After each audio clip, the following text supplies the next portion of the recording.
TV తర్వాత చూద్దు గానీ ముందు ఆ ప్రశ్న చదువు. మండపేట నుంచి మల్లాది జ్యోతిలక్ష్మి గారు. డాక్టర్ గారు, నేను పెళ్లి కాకుండానే గర్భవతిని అయ్యాను. నా గర్భం పోయి ఇమీడియట్ గా నాకు పెళ్లి కావాలంటే నేనేం చేయాలండి? రాయ్, బిడ్డను కనిస్తే గర్భం పోతుంది, తాళి కట్టించుకుంటే పెళ్లి అవుతుంది. నెక్స్ట్. కడప నుంచి చిడతల చిన్నారావు. డాక్టర్ గారు, నాకు కొత్తగా పెళ్ళయింది. అలవాటు ప్రకారం శోభనం రోజున నా భార్యను వేసరుకుని 100 రూపాయలు చేతిలో పెట్టాను. ఆవిడ దాన్ని జాకెట్ లో తోసేసుకుని బొట్లోంచి 50 తీసి నా చేతిలో పెట్టింది. అలా ఎందుకు చేసింది? Very simple. తను వేశ్య అనుకుని నువ్వు 100 రూపాయలు ఇచ్చావు, నువ్వు ప్యాసింజర్ అనుకుని తను చిల్లరిచ్చింది. నెక్స్ట్. అన్నయ్య, పెళ్ళై 6 ఏళ్ళైనా కడుపు రాలేదని మీకు ఉత్తరం రాశాను. మీరు ఇచ్చిన సలహాతో మందులు వాడాను. కడుపు వచ్చిందా? లేదు, లివర్ వచ్చింది. ఇప్పుడు దాన్ని ఏం చేయాలని అడుగుతుంది. దగ్గరలో ఉన్న మంచి డాక్టర్ చూపించండి. నెక్స్ట్. మా వారు సంసార సుఖానికి పనికిరారు. మీ సలహా ప్రకారం మంచి కుర్రాన్ని ఉంచుకున్నాను. ఇప్పుడు నాకు 3వ నెల. నిన్ను కుర్రాన్ని పెంచుకోమన్నాను గానీ ఉంచుకోమలేదు. పత్రికల్లో అచ్చు తప్పబడి ఉంటుంది, దానికి నేను బాధ్యుడిని కాను. Next. Hello Sriram, how are you? Hello అయ్యా, నేపాల్ నుంచి ఎప్పుడు వచ్చావు? వచ్చాను. మనీషాని కూడా తీసుకొచ్చా. ఏది ఎక్కడుంది? ఇదేంటమ్మా ఎక్కడ అయిపోయావు? లోపల. ఈ స్టేజ్ లో తను అక్కడ ఉండడం మంచిది కదని ఇక్కడికి తీసుకొచ్చాను. మంచి పని చేసావు భయ్యా. ఇక్కడైతే అందరం ఉంటాం, తనకి ఏ లోటు రాకుండా చూసుకుంటాం. డాక్టర్ గారు, మీకు అభ్యంతరం లేకపోతే కొన్నాళ్ళ పాటు మనిషి ఇక్కడే ఉంటుంది. భలేవాడు శ్రీరామ్, ఈ మాత్రం దాన్ని నేను అడగాల. నా చెల్లెలా చూసుకుంటా. Thank you very much. వచ్చాడా? రాని చెప్తా. గట్టిగా అడగండి. తొలిపోయిను. ఎక్కడి నుంచి వస్తున్నావు? చెప్పండి. మావయ్య గారు అడుగుతున్నారుగా. ఎక్కడి నుంచి వస్తాను? నేపాల్ నుంచి వస్తాను. హెడ్ ఆఫీస్ ఎక్కడుంటే తేపకి నేపాల్ బ్రాంచ్ కి ఎందుకు వెళ్తున్నట్టు? అక్కడ బ్రాంచ్ బాగుంది, డెవలప్ చేద్దామని. మరి అయితే మద్రాసులో బ్రాంచ్ ఉంది, కలకత్తాలో బ్రాంచ్ ఉంది, బెంగళూరులో బ్రాంచ్ ఉంది, ఢిల్లీలో బ్రాంచ్ ఉంది. మరి ఈ బ్రాంచ్లన్నీ వదిలిపెట్టి ఒక్క నేపాల్ బ్రాంచ్ ఎందుకు డెవలప్ చేస్తున్నట్టు? అంటే ఏంటి మీ ఉద్దేశం? నేపాల్ వెళ్ళి ఏం పాపాలు చేస్తున్నావో అని. పాపాలు చేయట్లేదు, పుణ్యాలే చేస్తున్నాం. 2 టౌన్ పెట్టా. ఇదిగో లేనిపోని అనుమానాలు లేపి చేతికి నాకు పొల్లెట్టుకో. అయితే కట్టెలెడతా. సోడా తాగునా అన్నా అని రూపాయి నోటు చేతికిస్తే 3 సార్లు లెక్కెట్టి 3 మడతలు పెట్టి జేబులో పెట్టుకునే పిసినారివి ఈ మధ్యంత తమరు నేపాల్లో వేళ్ల మీద ఖర్చు పెడుతున్నారట. వాటి reason?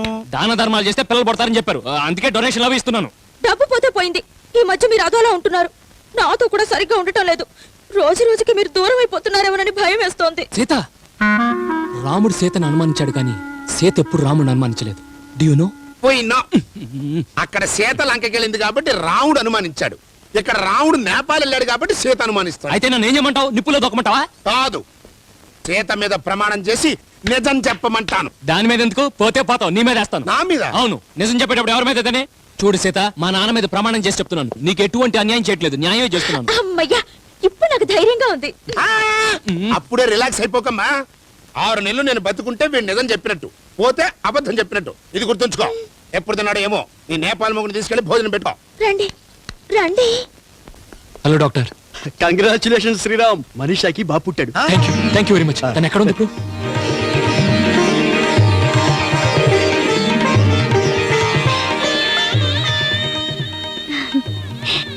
Thank you Manisha, thank you very much.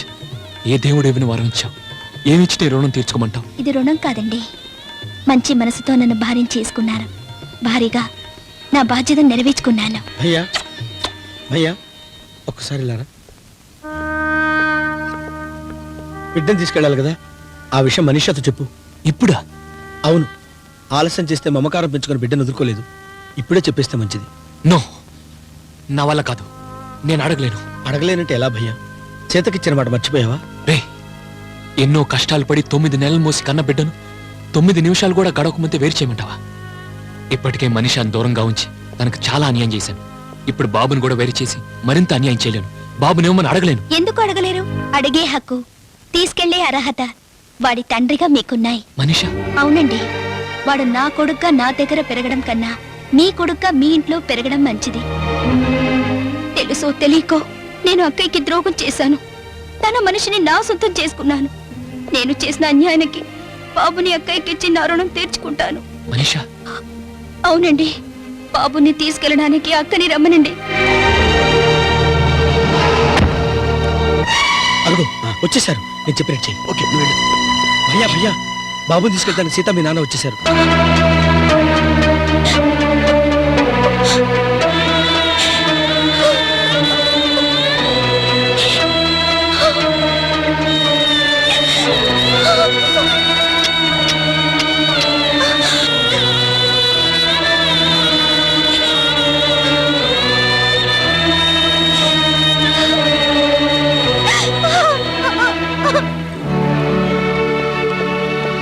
ఇదిగో బాబు చూసుకోండి. మరీ పసిగుడ్డు పాపం తల్లేమైంది? ఆ, బిడ్డను కని పురిట్లోనే చనిపోయింది.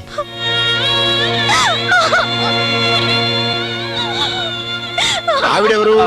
పురిట్లోనే బిడ్డను దూరం చేసుకున్న తల్లి. అయ్యో పాపం, ఏమిటో ఆ మాయదారి దేవుడు ఆ తల్లికి బిడ్డను దూరం చేశాడు, ఈ బిడ్డకు తల్లిని దూరం ఆ, చేశాడు. మీరు బాబుని తీసుకోండి. ఏ తల్లి కన్న బిడ్డవో బాబు, నన్ను నమ్మని చేశావు.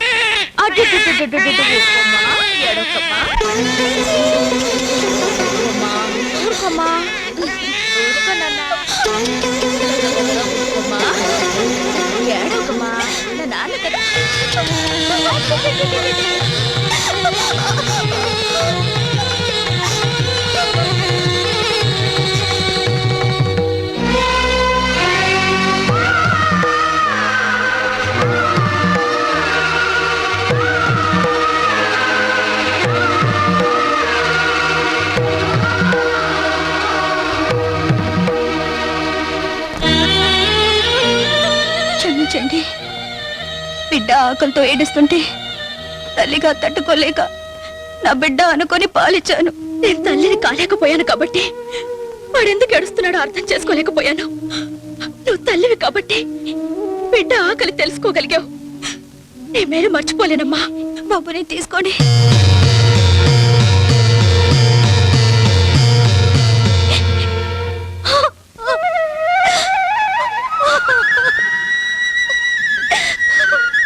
బాధపడకమ్మా.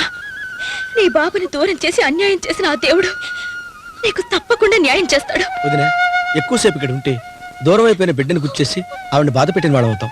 వెళ్దాం పద. వస్తానమ్మా.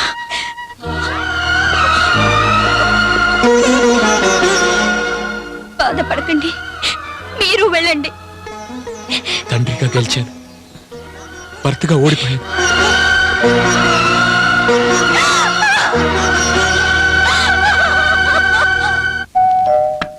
ఆ, వస్తున్నా. రా భయ్యా రా. బాబు ఎలా ఉన్నాడు? బాగున్నాడు. చేతి వాడిని ఒక క్షణం కూడా విడిచిపెట్టం లేదు. వాడు అదృష్టవంతుడు. మనిషి అక్కడ లోపలుంది. మనిషా, మనిషా.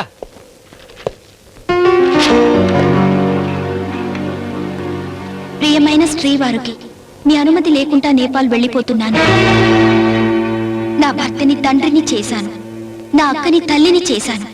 మీ ఇద్దరిలో ఆనందం చూశాను. ఆ ఆనందం శాశ్వతంగా ఉండాలంటే మీ మధ్య నేనుండకూడదు. ఉంటే బాబుని చూడకుండా ఉండలేను. దానివల్ల అందరికీ సమస్యలు ఎదురవుతాయి. అందుకే మా ఊరు వెళ్ళిపోతున్నాను. క్షమార్పణలతో మీ మనీషా.